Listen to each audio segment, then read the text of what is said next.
ngevlog di kebun Isen.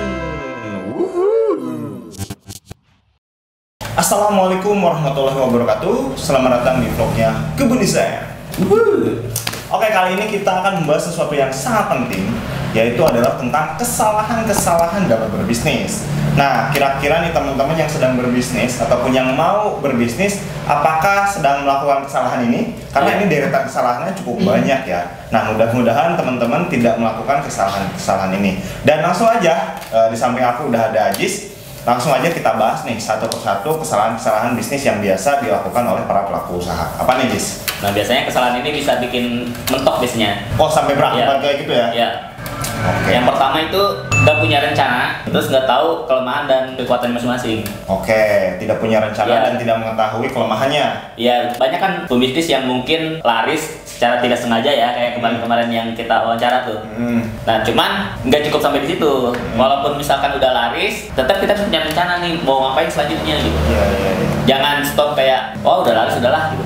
Karena siapa tahu kan bisnis kan naik turun ya, tergantung iklim juga. Maksudnya ada corona, ada dampak apa gitu di luar, kita nggak tahu kan ya, kayak gitu. Jadi harus tetap punya rencana, harus tahu mau marketingnya apa kayak gitu.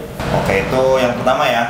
Nah, yang kedua itu berpikirnya tentang modal mulu. Oh, jadi kayak ini mah kayak orang pengen usaha, aduh nggak punya modal, akhirnya nggak jualan-jualan. Iya, bahkan itu kan di tahap awal ya. Itu udah awal banget. Nah, bahkan yang udah bisnis pun, misalkan mentok nih gak laku, banyak pembisnis yang mikirnya, aduh modalnya sih nggak gede gitu. Oh iya. Gitu.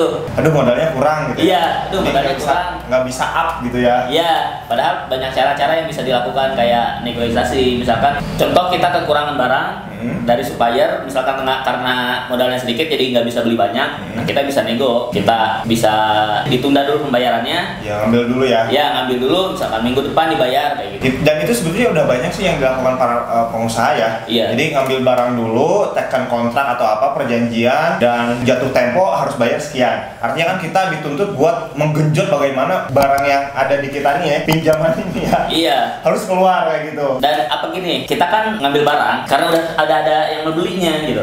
Oh iya, kayak PO ya? Iya, kayak PO. Jatuhnya kayak PO. Jadi ketika ada konsumen nih pengen pesen berapa puluh ribu, ya udah kita PO dulu aja gitu. Nanti kita ambil barang. Kalau misalkan konsumennya bisa transfer duluan, itu lebih bagus ya? Itu lebih bagus. Kalau misalkan dia mau pengen COD misalkan, kita bisa nego ke supplier tadi gitu. Iya. Kalau itu akan jatuhnya lebih aman sih daripada yang tadi ambil dulu, kita baru marketing habis-habisan. Iya. Nah itu ya teman-teman tadi yang kedua. Nah selanjutnya nih Jis, yang ketiga ada apa? Yang ketiga itu terlambat untuk mengikuti zaman.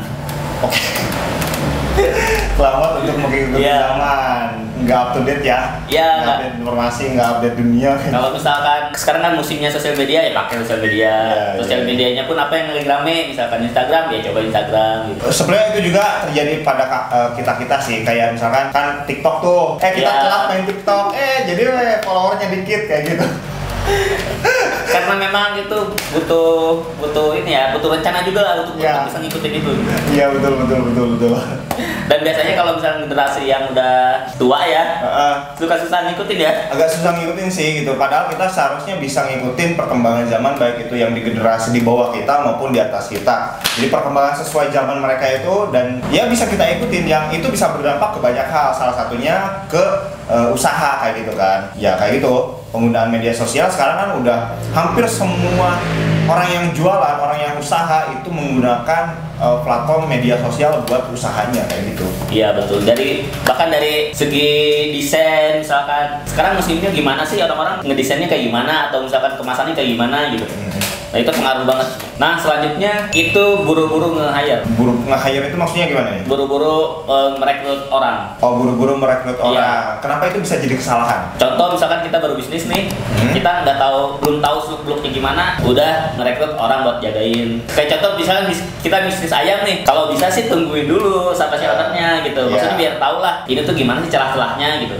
Banyak bisnis yang langsung minta orang tungguin. Iya, langsung rekrut orang ya. Iya. Oh jadi gini teman-teman. teman-teman. Jadi kalau misalkan teman-teman bener-bener nol banget, belum punya pengalaman di bisnis apapun gitu ya, dan baru bener-bener memulai, usahakan jangan langsung merekrut orang. Iya, karena kita juga nggak tahu ketika ada masalah tuh bingung juga gitu. Iya. Nanti bisa jadi trouble di tengah jalan kayak gitu. Entah misalkan kita salah merekrutnya. Jadi usahakan kalau bener-bener baru banget ya, terjun langsung, pelajari di lapangan kayak gimana, sesuaikan dengan teori, pelajari juga yang orang lain. Yang akhirnya kalau kita udah punya sedikit-sedikit pengalaman yang tahu nih celah-celahnya, baru deh ya. Iya, betul. Oke, seperti itu teman-teman. Nah, tips berikutnya adalah terlalu fokus sama kompetitor, sama musuh kita. Oke, terlalu fokus sama kompetitor. Iya. Kan itu bagus, jadi kita bisa lihat nih kompetitor kita, jadi kita bisa lebih baik dari mereka. Gimana nih? Enggak, justru kalau yang ini malah fokus untuk nyamain, nggak fokus untuk melebihin. Oh gitu. Iya, jadi misalkan gini, kita lagi bisnis nih, misalkan bisnis minuman. Ada kompetitor, ternyata dia pakai cara A misalkan, ikutin cara A gitu. Padahal kita benernya kalau fokus ke bisnis sendiri, misalkan kita pakai cara A ditambah cara B misalkan. Iya. Untuk melebihi kompetitor itu. Jatuhnya kayak gini, teman-teman malah fokus ngurusin bisnis orang lain dibanding bisnis kita sendiri. Kita kan yang tahu nih bisnis kita seperti apa, target pasarnya siapa, mau pakai strategi apa yang disesuaikan dengan target pasar. Fokus di situ aja, fokus di bisnis kita aja gitu.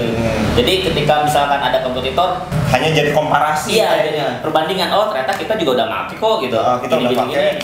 Kalau ada misalkan, kenapa kita masih kurang ini ya? Kompetitor pakai apa ya? Oh ternyata kompetitor pakai ini. Wah kayaknya itu bisa dipakai buat ditambah dengan strategi-strategi yang lain. Iya. Kayak gitu. Jadi ini kita menang karena melebihi si kompetitor gitu. Iya, bukan malah kompetitor kayak gitu kita ikutin kayak gitu. Iya. Gitu ya. Nah selanjutnya adalah kesalahan nggak ngerti konsumen gimana. Nggak ngerti konsumennya. Iya. Ya itu mah fatal sih. Fatal sekali. Itu fatal sekali sih. Nggak tahu konsumen, nggak mengerti gitu. Iya, contohnya gini, misalkan jualan toples misalkan. Nah, yang best sellernya toples yang mana sih gitu di dunia pertoplesan ini gitu. Konsumennya pengennya yang mana? Kan tiap daerah beda-beda ya kebutuhan barangnya gitu. Nah, harus ngerti nih pengennya apa, terus bentuknya yang kayak gimana kita coba nyediain gitu. Iya, sebenarnya ini poin yang mudah dan banyak orang tuh tahu, Jis. Cuman biasanya poin ini juga yang paling sering dilakukan. Contoh kayak gini, orang-orang tuh kan jualan. Nah mereka tuh kadang, misalkan jualan makanan pecel gitu ya. Menurut mereka tuh ini udah enak banget gitu. Pasti konsumen suka. Nah itu kan maksain kayak gitu. Iya. Banyak orang yang kayak gitu loh. Terjebak oleh pikirannya sendiri ya. Iya gitu. Udah berprasangka ini enak banget. Pasti konsumen suka kayak gitu.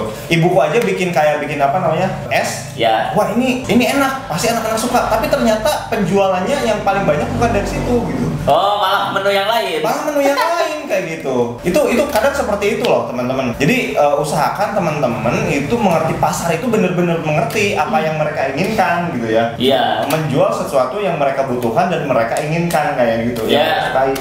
Gampangnya sih gini, jalan aja terus. Lama kelamaan si konsumen ini pasti ngasih masukan. Iya betul. Nah misalkan rasanya pengen agak pedes dong mas, gini. Nah kita coba ikutin lah ya, ikutin saran-saran konsumen gitu. Nah kesalahan yang terakhir ini masih ada hubungannya sama yang tadi. Oh apa nih? Takut untuk berubah. Oke. Takut untuk berubah. Jadi misalkan kita udah jalan dengan cara yang A misalkan, terus ketika dikasih saran untuk ubah cara jadi B, kita nanti takut gagal nih gimana. Iya. Ada yang memang takut sih, kayaknya ada juga yang baper. Oh so tau lu konsumen yang dagang tuh siapa? Gua gitu kan. Ada juga yang kayak gitu ngeyel atau apa namanya keras kepala, pedagangnya nggak mau dikasih masukan kepada konsumennya.